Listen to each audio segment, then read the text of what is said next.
आज पूरे विश्व को ज्ञान रूप से परिचित कराने वाली भगवान की वाणी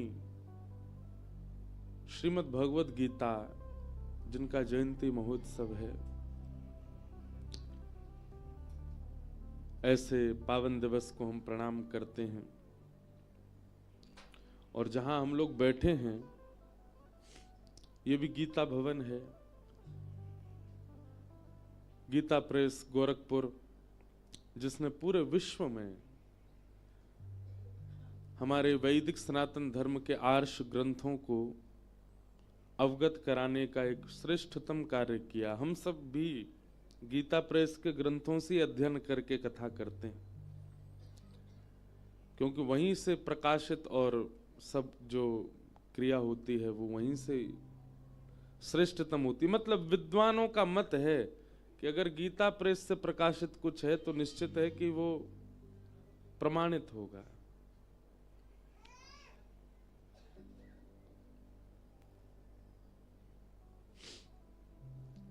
ऐसे गीता प्रेस के गीता भवन में हम लोग बैठे हैं, ये परम सौभाग्य है। गीता क्या है? अगर समस्त शास्त्र, समस्त ग्रंथ सबका एक रस रूप देखना हो तो श्रीमद् भगवद गीता में वो आपको मिल जाएगा। रामचरितमानस में भी जो ज्ञान अभिसंचित है, वाल्मीकि रामायण में भी जो ज्ञान अभिसंचित है, श्रीमद् भागवत में जो ज्ञान अभिसंचित है, सबका सार गीता में आपको प्राप्त हो जाएगा। एकम शास्त्रम, एक ही शास्त्र गीता सब ज्ञान देने में सक्षम है। आज सुबह ही मैं कहीं सुन रहा था, कोई बालक कह रहे थे कि हमारे हिंदू वैदिक सनातन धर्म के लोग बाग ये नहीं जानते कि गीता जयंती कब होती है, पर ये जरूर जानते हैं कि क्रिसमस 25 दिसंबर को होता है। ये जरूर जानते हैं कि न्यू ईयर जनवरी की पहले वीक में होता है। अंग्रेजी जो भी उत्सव है उनके बारे में हमको सब पता। अभी नया नया और शुरू हुआ हैलोवीन, उसमें लोग भूत प्रेत बनते हैं और फिर घूमते हैं। हमारे सनातन धर्म में तो ऐसा है कि गलत काम करोगे तो मृत्यु के बाद प्रेत बनना पड़ेगा। वेस्टर्न कल्चर में तो एक दिन प्रेत बन के ही देखते हैं लोग, बन के घूमते हैं, वो उनका उत्सव है। वो भारत में भी शुरू हो गया है, भारत में भी लोग उसको करने लग गए।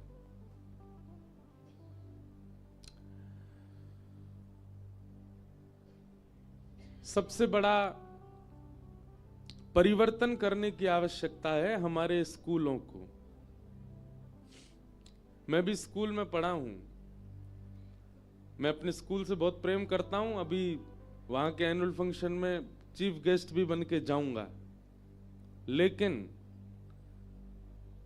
एक बात आप लोग बहुत ध्यानपूर्वक सुनिए, और सब लोग अब बैठ जाओ, कोई भी इधर उधर ना घूमे। हमारी हाथ जोड़ के प्रार्थना कथाक्रम में।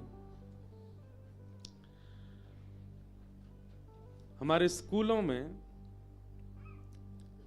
बढ़ चढ़ कर करके वेस्टर्न कल्चर के प्रोग्राम्स को मनाया जाता है, पर गीता जयंती का उत्सव नहीं मन रहा होगा आज स्कूलों में। सारे स्कूलों में क्रिसमस की तैयारी होती है, और तैयारी ऐसी नहीं होती है। 15 दिन पहले से बच्चों से कहा जाता है चार्ट बना के लाओ, डायग्राम्स बना के लाओ, ये बना के लाओ, क्रिसमस की तैयारियां करो, बाहर फॉन्ट्स बनाओ, मैरी क्रिसमस। बच्चे जो हैं वो रेड कलर के कैप पहन के आएंगे, फिर एक टीचर सेंटा क्लॉज बन करके आएगा, वो सारी क्लासेस में जाएगा। अब बचपन से बच्चों ने वो देखा है तो वो कैसे भूल जाएंगे? इसमें एक कारण और है। हम लोग अंग्रेजी कैलेंडर का पालन करते हैं। आप कभी, हमारे बगल में एक देश है नेपाल, वहां गए हैं? नेपाल में जाइए, नेपाल में अंग्रेजी कैलेंडर नहीं पालन होता। वहां आप किसी व्यक्ति से पूछेंगे कि आज क्या है, तो वो तिथि बताएगा, आज ये तिथि है, आज ये मास चल रहा है। आप किसी से पूछेंगे तुम्हारा जन्मदिन कब आता है, वो आपको ये नहीं बोलेगा कि 11 जनवरी को आता है या आदि, वो अपने तिथि के अनुसार बनाएगा, श्रावण कृष्ण नवमी ऐसे बोलेंगे नेपाल के लोग। नेपाल में जाके आप गाड़ियों के प्लेट नंबर भी पढ़ोगे तो हिंदी में ही संख्या लिखी होती है वहां पर। हम लोग किस बात की आजादी मानते हैं अपनी, कि हम आजाद हो गए? हम आज तक तो वही सब पालन कर रहे हैं जो अंग्रेज देके गए। अब गीता जयंती हर दिन हर वर्ष बदलती है, क्यों? क्योंकि वो दिन के आधार पर नहीं, तिथि के आधार पर है। अब तिथि जानते होंगे तो बच्चों को पता होगा ना।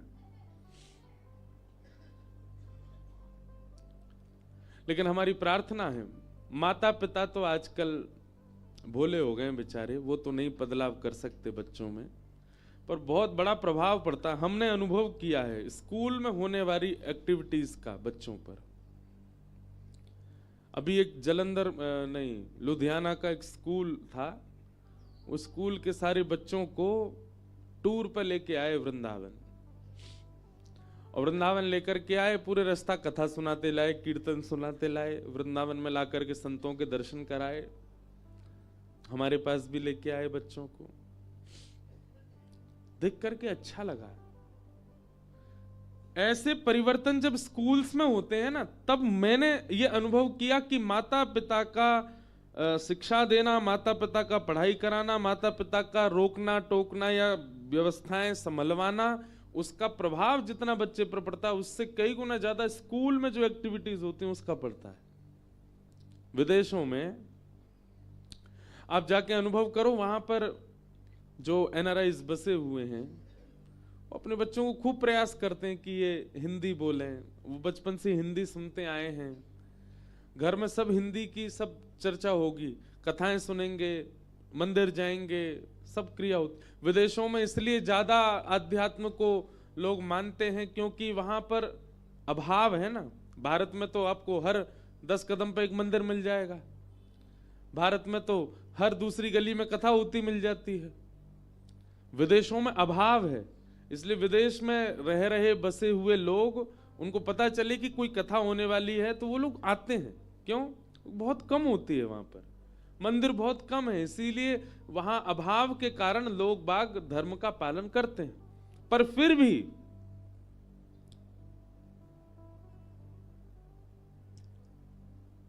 वहां बसे हुए लोग अपने बच्चों को नहीं संभाल पाते। ऐसा नहीं है कि सब लोग बिगड़ जाते हैं, पर अगर हमसे पूछें, हम तो बहुत जाते रहते हैं, तो 75-80% हिंदू वासियों के बच्चे वो हिंदी नहीं बोलते, जबकि बचपन से हिंदी सुनते आए हैं। वे लोग कल्चर का पालन नहीं करते, जबकि बचपन से सब देखते आए हैं। इसका मतलब क्या है कि घर की व्यवस्था चाहे जैसी भी हो, विद्यालय और ये जो कॉलेज यूनिवर्सिटीज हैं, इनका प्रभाव बहुत पड़ता है बच्चों पर। आज गीता जयंती है, यही क्रिसमस होता, यही न्यू ईयर होता, पूरे देश की छुट्टी होती। एयरपोर्ट अभी से सजने शुरू हो गए होंगे, देखना जाकर के आप, दिल्ली का, बंबई का, कलकत्ता का, बड़े बड़े एयरपोर्ट, वहां पर बाहर अभी से ही गुलाबी गुलाबी तैयारियां हो गई होंगी, मैरी क्रिसमस लिखा होगा, जबकि अभी बहुत दिन है। हमारा भी दुर्भाग्य कि हमको भी पता है कि वो 25 को ही होगा, ये नहीं पता कि 25 तारीख को तुलसी दिवस भी हुए। सबसे बड़ा दिन माना जाता है, और हम लोग फिर 15 अगस्त को झंडा फहरा के इंडिपेंडेंस डे मनाते हैं कि हम लोग स्वतंत्र हैं। बुरा नहीं मानिएगा, हम धोती ही पहनते हैं, हम कुर्ता ही पहनते हैं, हम बगलबंदी ही पहनते हैं, हम खेलने जाएं, डोलने जाएं, विदेश जाएं, अपने देश में रहें, ऐसे ही रहते हैं। असली स्वतंत्र तो हम हैं कि हमने अपने कल्चर के वेशभूषा अभी तक नहीं छोड़ी, अभी भी उसका पालन कर रहे हैं। भले ही ऊपर कोट पहन लेते हैं, भले ही ऊपर स्टॉल डाल लेते हैं, भले ही वेस्टर्न कल्चर की कुछ चीजें पहन लें, पर भीतर तो धोती ही है। और ये धोती हमारी राष्ट्रीय वेशभूषा है, भारत की वेशभूषा है। दुर्भाग्य से आजकल के भारतीय लोग धोती वाले को देख करके भी हंस जाते हैं, ये क्या पहन रखा है। हम बाइक चलाते हैं वो भी धोती पहन के चलाते हैं, क्रिकेट खेलने जाते हैं धोती पहन के ही खेलते हैं। हमारी व्यवस्था पूरी परिवर्तित कर दी गई और हम गौरव से कहते हैं कि हम स्वतंत्र हैं। हमारे दो नेत्र हैं, रामचरितमानस और गीता। आज गीता की अद्भुत प्रादुर्भाव दिवस है आज, लोगों को नहीं पता उसके बारे में।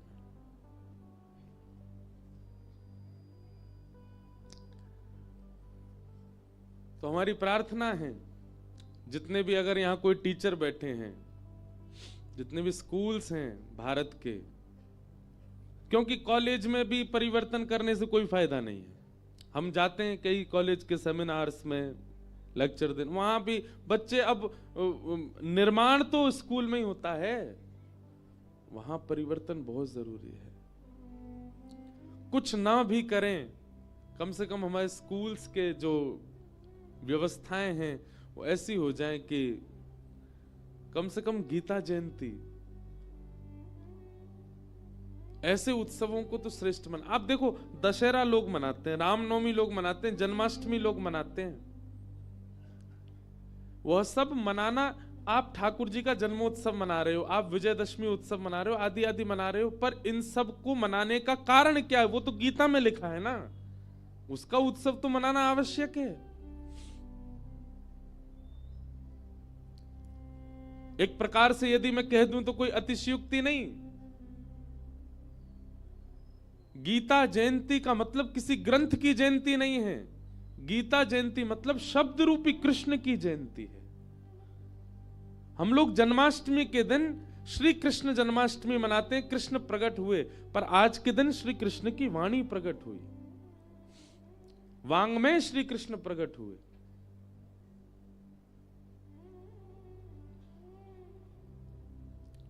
इसलिए हमारी प्रार्थना है वो दिन अद्भुत लगे जिस दिन भारत के एयरपोर्ट, भारत के रेलवे स्टेशन, भारत के मॉल्स, अभी मॉल में चले जाओ शॉपिंग, जहां से कपड़े पहन पहन के आप बैठे हो, जहां से वो भी सज रहे होंगे क्रिसमस के, वहां सेंटा क्लूज दौड़ रहे होंगे वहां पे सेल चल रही होगी 50% ऑफ। आदमी का कैसे भी करके रुझान क्रिसमस पे बनेगा ही बनेगा। यही चीज गीता जयंती पे करो, उस दिन सेल लगा दो कि आज भाई सेल होगी, क्यों? आज गीता जयंती है। अपने आप बनेगा ना क्रेज लोगों का कि भाई गीता जयंती कब। चलो ना मानने वाले धर्म आध्यात्म को वो इसी प्रकार से गीता जी को जानेंगे।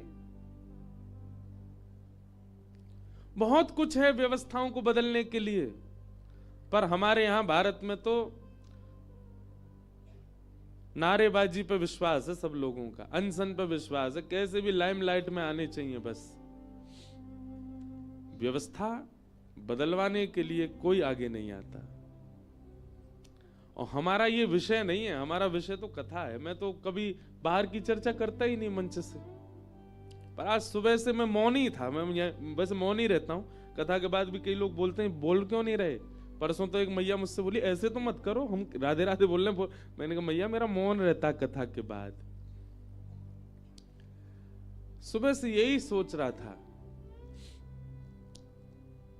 आज गीता जयंती के सारे उत्सव केवल संतों के यहां मन रहे होंगे, केवल आश्रमों में मन रहे होंगे, केवल जो आध्यात्मिक लोग हैं, जो कथा वक्ता आदि हैं, इनके यहां मन रहे होंगे। इस विश्व की जिसने रक्षा की, उनका उत्सव केवल संतों के यहां मन रहा है, विश्व में नहीं मन रहा है। ये दुर्भाग्य है हमारा।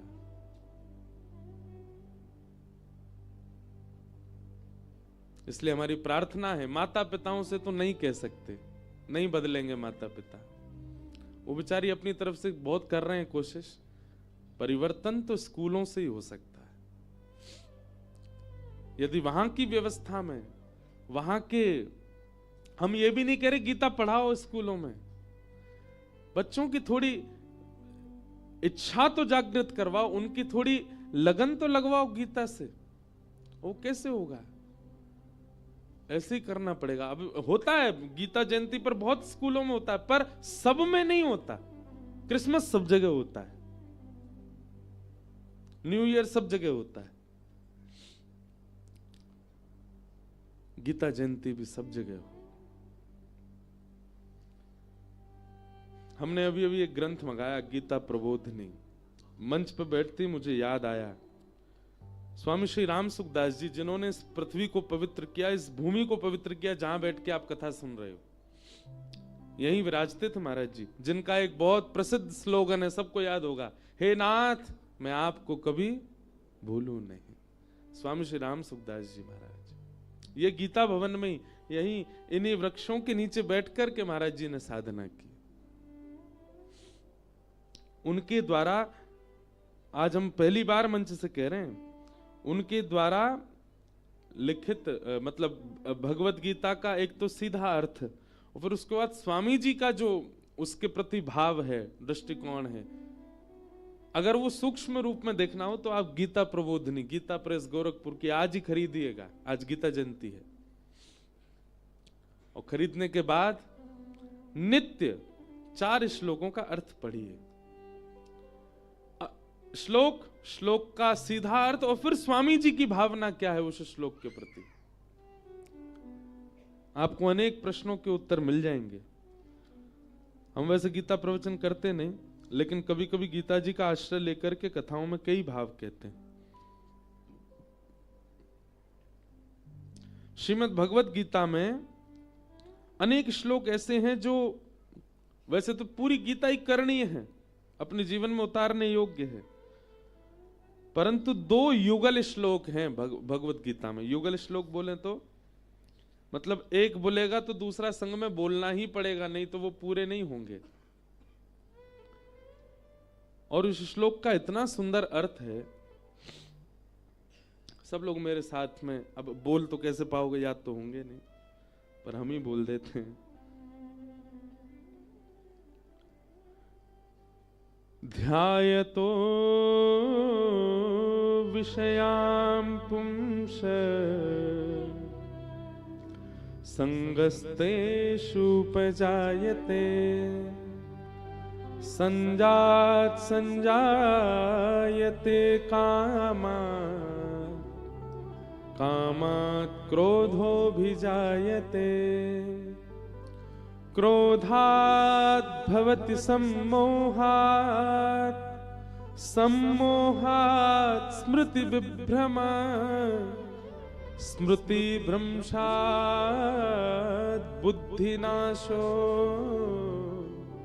बुद्धिनाशात् विनश्यति। भगवान, ये श्लोक पता है कैसा श्लोक है? हर व्यक्ति को अपने वॉलपेपर पे, अपने फोन के वॉलपेपर पे ये श्लोक लिख के रखना चाहिए। वॉलपेपर लगाओ इस श्लोक का, अपने फोन का जो कवर होता है उस पर पीछे लिखो, नित्य इस श्लोक को देखो। भगवान आपको नाश से, विनाश से बचने का कारण बता रहे हैं इस श्लोक में। भगवान कहते हैं व्यक्ति के सर्वनाश का कारण क्या है, ये पूरा भगवान ने एक साइकिल बताई है इन 2 श्लोकों में। बहुत ध्यान से सुनिएगा। ध्यायतो विषयां पुंस, हमारे विनाश का सबसे पहला बीजारोपण कब होता है? सब लोग इधर देखिएगा और जो सो गए उनको उठा दीजिएगा। हमारे विनाश का सबसे पहला बीजारोपण कब होता है? जैसे ही हम विषय का ध्यान करते हैं। विषय का मतलब, मान लीजिए आप पीते नहीं हैं, आप खाते नहीं हैं, आप कुछ गलत करते नहीं हैं, लेकिन आप सोच रहे हैं। कभी पी के देखूंगा होता क्या है। ठाकुर जी कहते हैं जिस दिन आपने ध्यान किया, ध्यायतो विषयाम पुंसः, मेरे सारे मित्र धुआं उड़ाते हैं, एक बार मैं भी तो देखूं। अब आपने किया नहीं है, वो केवल सोचा है। भगवान कहते हैं जैसे ही आपके ध्यान में विषय आता है, बीजारोपण उसी समय हो जाता है, अब वही लेके जाएगा आपको विनाश तक। ध्यायतो विषयाम पुंसः संगस्तेषुपजायते, विषय का ध्यान करने से उसमें संग करने की इच्छा प्रकट होती है। उसको भोगने की इच्छा कहां से प्रकट हो जाती है? हमने सुना है मदिरा बहुत कड़वी होती है, लेकिन व्यक्ति कितने चाव से पीता उसको। क्यों? क्योंकि कभी ना कभी उसने ध्यान किया था। ध्यायतो विषयाम पुंसः, विषय का ध्यान करते ही वो ध्यान ही एक दिन उसके संग तक ले जाएगा। ध्यायतो विषयाम पुंसः संगस्तेषुपजायते, संगात संजायते कामः। अब देखो यहां बहुत सारे उत्तर मिलेंगे आपको। भगवत गीता अद्भुत है।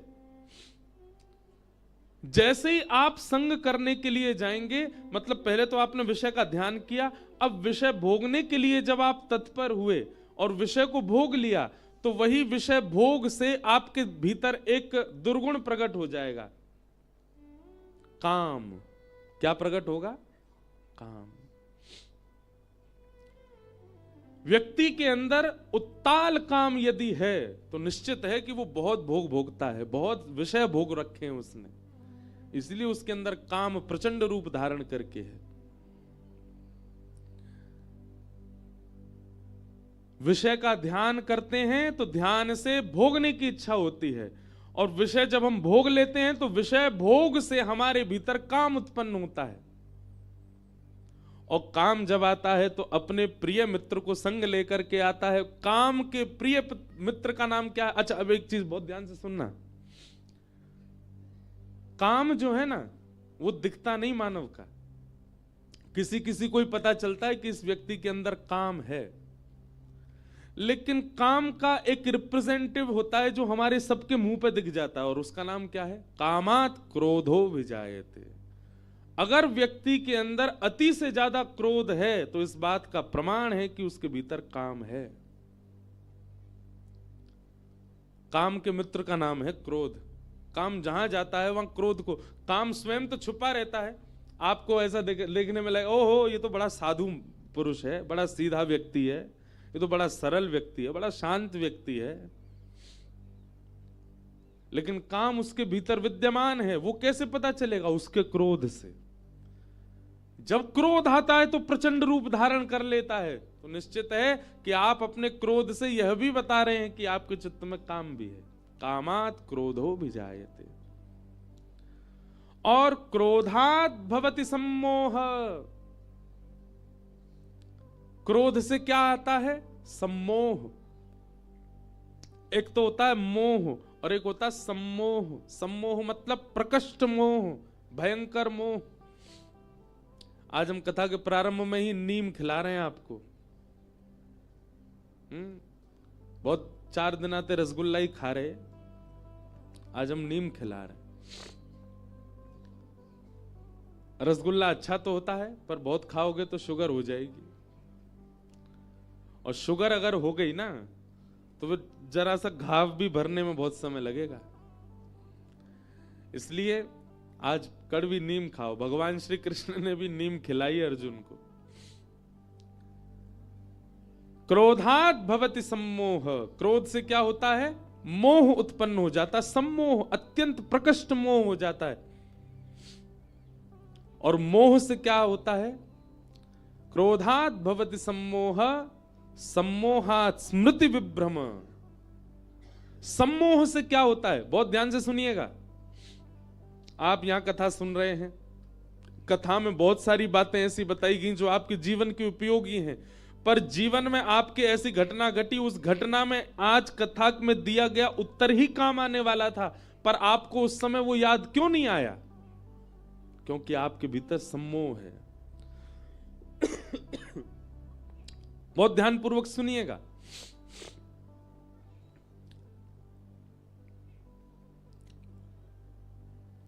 ज्ञान सुनना बड़ी बात नहीं है, पर जरूरत समय पर ज्ञान जो सुना है वो काम आ जाना, ये बड़ी बात है। वो काम नहीं आता,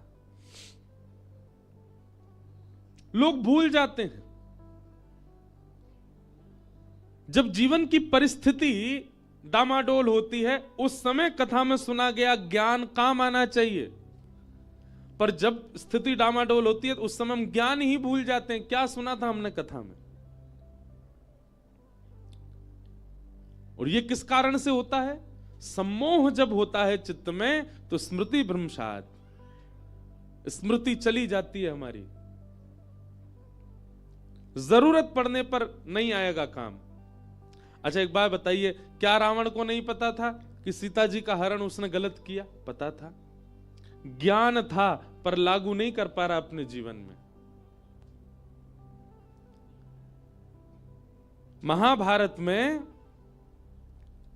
दुर्योधन कहते हैं, जानाम्य धर्मम नचमे प्रवृत्ति, जानाम्य धर्मम नचमे निवृत्ति। मैं जानता हूं, स्वयं धृतराष्ट्र कह रहे हैं, कौरवों के पिताजी, मैं जानता हूं धर्म क्या है, पर पता नहीं क्यों मेरी प्रवृत्ति नहीं हो रही है। और मैं जानता हूं अधर्म क्या है, पर पता नहीं क्यों मैं उससे निकल ही नहीं पा रहा हूं। ये धर्म को जानते हुए भी उसको, क्या मांस खाने वाले लोगों को नहीं पता कि ये गलत है? क्या मांस खाने वाले लोगों को यह नहीं पता कि इसको हम किसी जीव को खा रहे हैं, किसी व्यक्ति के मृतक लाश को हम लोग प्लेट पर परोस करके पा रहे हैं? क्या उनको ज्ञान नहीं है? ज्ञान है,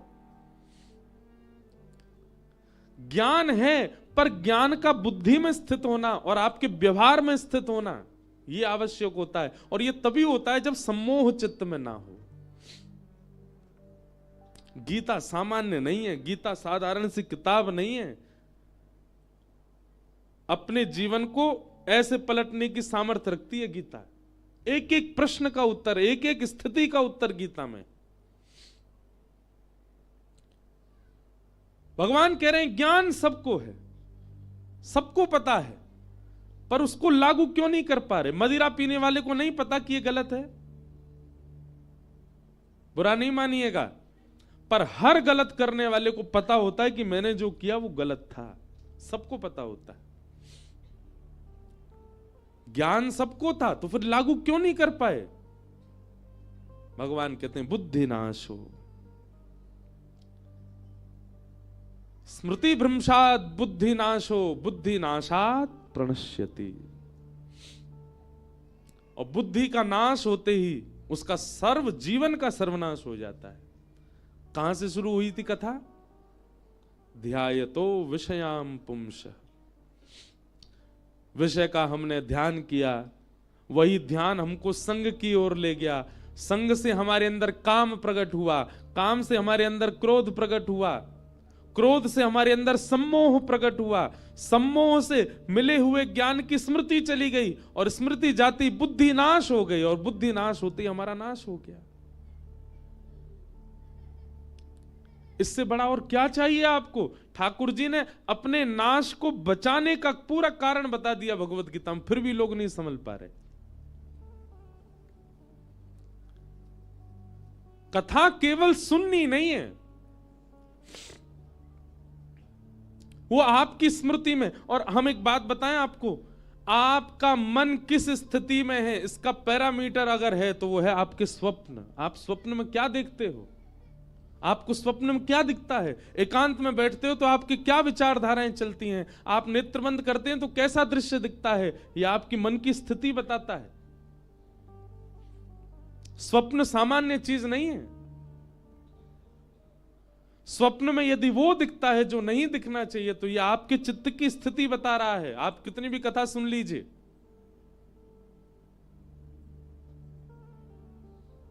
अधिकतर लोगों को कहते सुना गया स्वप्न में भूत ही दिखते हैं, स्वप्न में सांप ही दिख रहे हैं, स्वप्न में प्रेत ही दिख रहे हैं, स्वप्न में शादियां दिख रही हैं, स्वप्न में मरे हुए लोग दिख रहे हैं। कभी ठाकुर जी क्यों नहीं दिखते? आपकी मन की स्थिति है स्वप्न, आपका आंतरिक मन कैसा है। इसलिए भैया गीता में भगवान कह रहे हैं तन संवारना इतना आवश्यक नहीं है जितना आवश्यक मन को संवारना है, और मन को संवारने के लिए आपको अपना ध्यान संभालना पड़ेगा। ध्यायतो विषयाम पुंसः, विषय सब लोग जानते हैं। विषय किसको कहते हैं? हर वो वस्तु जिससे भोग भोगते हैं, हर वो वस्तु जिससे संसार के सारे भोग भोगे जाते हैं, वो सब विषय कहलाते हैं। हर वो वस्तु जिससे आप अपने समाज से, अपने धर्म से, अपने सनातन भाव से, अपने भगवत भाव से दूर होते हो, वो सारी विषय वस्तु कहलाई जाती। उसका ध्यान भी नहीं करना है, कितना कठिन काम है। क्योंकि विषय का ध्यान ही आपको नाश की ओर ले जाएगा।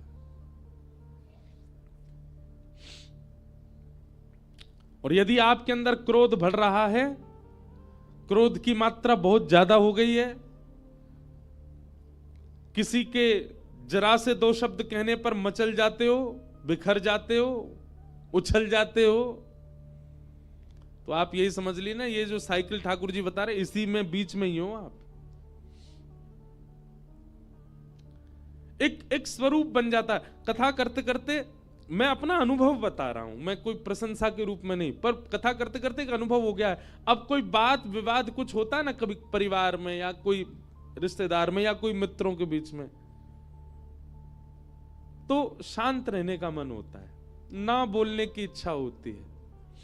पहले ऐसा होता था, कहीं पैसे ज्यादा खर्च हो गए, कहीं नुकसान हो गया, तो रात में चिंता हो जाना, परेशान हो जाना, अब क्या करेंगे, अब कैसे करेंगे, ये तो बहुत गड़बड़ हो गया, ऐसा तो सोचा ही नहीं था। अब ऐसी स्थिति हो गई, कहीं कुछ अगर कोई एक भाग जीवन का कुछ गड़बड़ाता है तो मन में एक स्थिरता आ जाती है, कोई बात नहीं, ठीक है। और मुझे लगता है कि यही कथा कहने का एक लाभ मिल रहा है कि जीवन धीरे धीरे अपने आप सम होता जा रहा है, स्थिति स्थिर होती जा रही है। आपके व्यवहार में, स्वभाव में, बुद्धि में, विचार में कथा का परिणाम दिखना चाहिए। केवल कथा सुनने आ जाते हैं उससे काम नहीं चलेगा। आपका व्यवहार, विचार, स्थिति को कैसे संभालते हैं आप, उसमें पता चलता है कि कथा लग रही है कि नहीं जीवन को। ऐसी गीता जी का आज जयंती महोत्सव है। मुझसे कई बार इंटरव्यूज में पूछा गया कि आप आज के युवाओं को क्या कहना चाहते हैं। मैंने हर जगह एक ही बात कही, गीता में सबसे सुंदर श्लोक है भगवान का, असोच्यान्नन्व सोचस्त्वम। भगवान कहते हैं अर्जुन, तुम जिस चीज का चिंतन करके बहुत चिंता कर रहे हो, जिस चीज का चिंतन करके, चिंता करके तुम स्थिर हो गए हो, वो चिंता करने का विषय ही नहीं है, उसको चिंतित मत करो। आज के बाद कभी भी चिंता हो,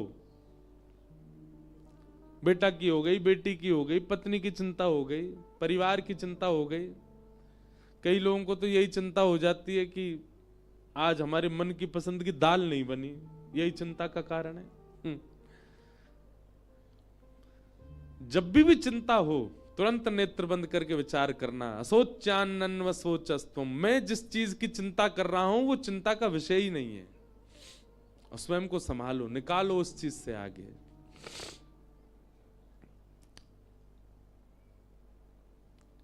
ऐसे गीता अद्भुत, उसके जयंती महोत्सव पर आप सब लोगों को खूब खूब शुभकामनाएं। पर ऐसी कोरी शुभकामना नहीं देना चाह रहा था मैं चाहता हूं कि आप सब लोग ऋषिकेश आए हैं। आज हमारे कहे से सामान्य गीता नहीं, गीता प्रबोधिनी स्वामी श्री रामसुखदास जी के द्वारा जिसमें अर्थ वर्णित किए गए हैं, पढ़िए। और गीता एक बार में समझ में कभी नहीं आ सकती। आप अर्जुन थोड़े ही हो। अर्जुन का अर्थ क्या है? अर्जनाथ अर्जुन, जो अर्जन करना चाहता है, इकट्ठा करना चाहता है, उसको अर्जुन कहते हैं। इकट्ठा करने का मतलब धन नहीं, संपत्ति नहीं, जो ज्ञान इकट्ठा करना चाहता है। एक प्रकार से अगर दूसरी भाषा में कहूं, जिसके अंदर जिज्ञासा की पराकाष्ठा अतीत में है, उसको अर्जुन कहते हैं। गीता जब भी पढ़िए, जिज्ञासु बन के पढ़िए। गीता का दूसरा नियम सुनिए, गीता जब भी पढ़िए, अब आप पाठ के क्रम से पढ़ रहे हो तो पहले पृष्ठ से पढ़ो, पर हम अपना एक तरीका, एक बार तो पूरी पढ़ लो, पर उसके बाद एक अध्ययन जब आद्योपांत हो जाए, उसके बाद कैसे पढ़ना चाहिए।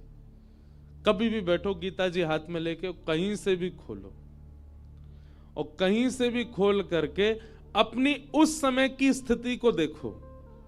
पिताजी हॉस्पिटलाइज्ड हैं, माताजी परेशान हैं, पत्नी सुन नहीं रही, बच्चे घर की मानते नहीं, व्यापार में वृद्धि नहीं हो रही, जो भी आपकी परेशानी, महाभारत चल रही है आपके परिवार में, उसका चिंतन करो। और चिंतन करके स्वयं को अर्जुन मानो। मैं अपने परिवार की महाभारत का अर्जुन हूं, मुझे ही संभालना पड़ेगा। और ये कौन है? ये कोई किताब नहीं है, ये कोई प्रश्न नहीं है, ये कोई पन्ने नहीं है, साक्षात योगेश्वर मेरे रथ के चालक हैं, मेरे रथ के सारथी हैं श्री कृष्ण। मैं इनसे अब पूछ रहा हूं कि मेरे जीवन की इस महाभारत का अब मैं क्या करूं। कहीं से भी गीता जी खोलिए और वहां पढ़ना प्रारंभ कीजिए। 5 श्लोकों के अर्थ पढ़ेंगे और 5 बार पढ़िए। एक बार में समझ में नहीं आएंगे, हम लोगों की हिंदी भी तो खराब है, अब इतनी शुद्ध हिंदी है कि समझ में ही नहीं आएगा। 5 बार पढ़ो, और 5 बार पढ़ने के बाद फिर बंद करके विचार करो, क्या कह रहे हैं ठाकुर जी। ये सोचना ही नहीं कि हमने किताब पढ़ी है, ये सोचना श्री कृष्ण बोल रहे थे, मैं सुन रहा था, और फिर उसी का चिंतन करो, आपको अपना उत्तर मिल जाएगा। 5 श्लोकों में ही उत्तर मिल जाएगा। करना क्या पड़ेगा? अपने जीवन की महाभारत का चिंतन करो, स्वयं को अर्जुन मानो, और श्रीमद् भगवद गीता को कृष्ण समझ करके, और सबसे बड़ी बात, एक विश्वास चित्त में लेना पड़ेगा। क्या? करिष्ये वचनम तव। हे गीता जी, हे श्री कृष्ण, आप जो कहेंगे मैं करूंगा। अब भले ही वहां श्लोक आ जाए, हे पार्थ, उस समय पार्थ का अर्थ अपना नाम ही लेना, हे इंद्रेश, ठाकुर जी कह रहे हैं तुम ऐसा करो। अपनी स्थिति देख करके फिर ठाकुर जी ने कहा ऐसा करो, उसको करना ही है। क्योंकि कई बार क्या होता है, हमने मन में कुछ और सोच रखा है, हमें तो ऐसा करना है, एक बार ठाकुर जी से पूछ लेते हैं वो क्या कह रहे हैं, और ठाकुर जी ने उत्तर विपरीत दे दिया, परेशान हो जाते हैं। हम तो ये चाह रहे थे, ठाकुर जी ऐसा कह रहे हैं। नहीं, करिष्ये वचनम तव।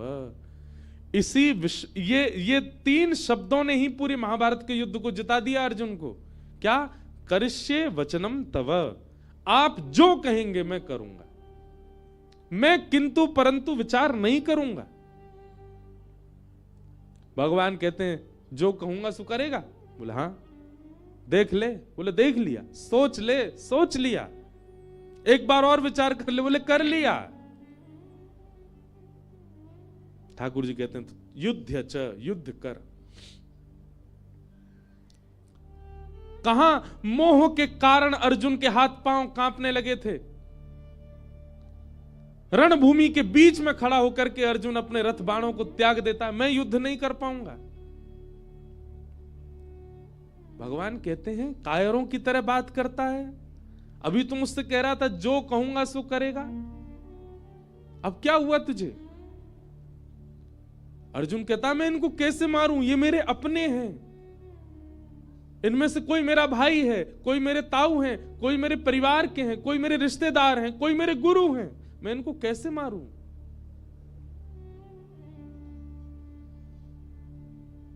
भगवान बोले अर्जुन तुझे मोह हुआ है,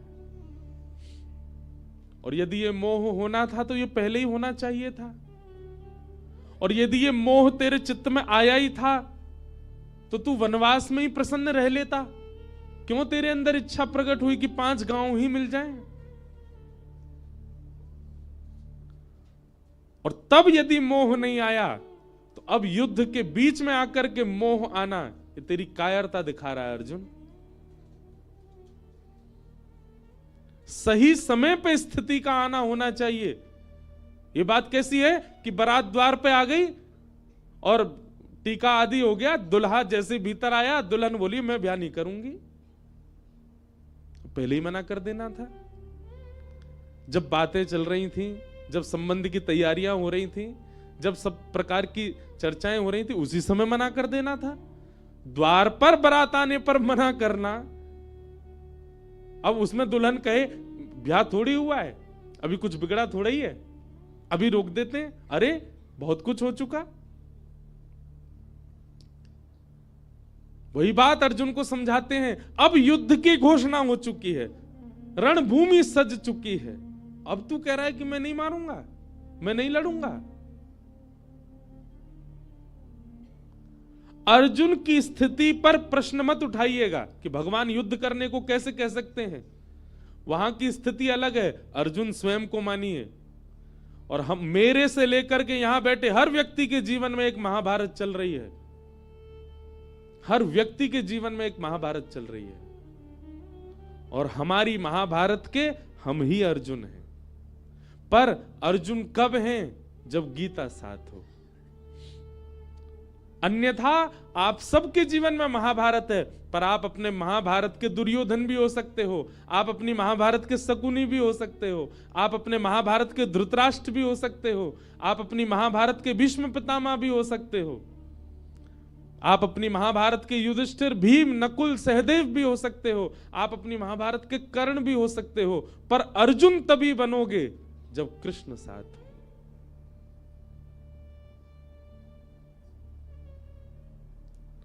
और अर्जुन बनने के लिए कृष्ण साथ हो। कृष्ण तो युधिष्ठिर के भी साथ हैं, कृष्ण तो भीम के भी साथ हैं, कृष्ण तो नकुल सहदेव के भी साथ हैं, पर केवल अर्जुन ही क्यों? क्योंकि अर्जुन जैसा विश्वास नहीं है किसी का।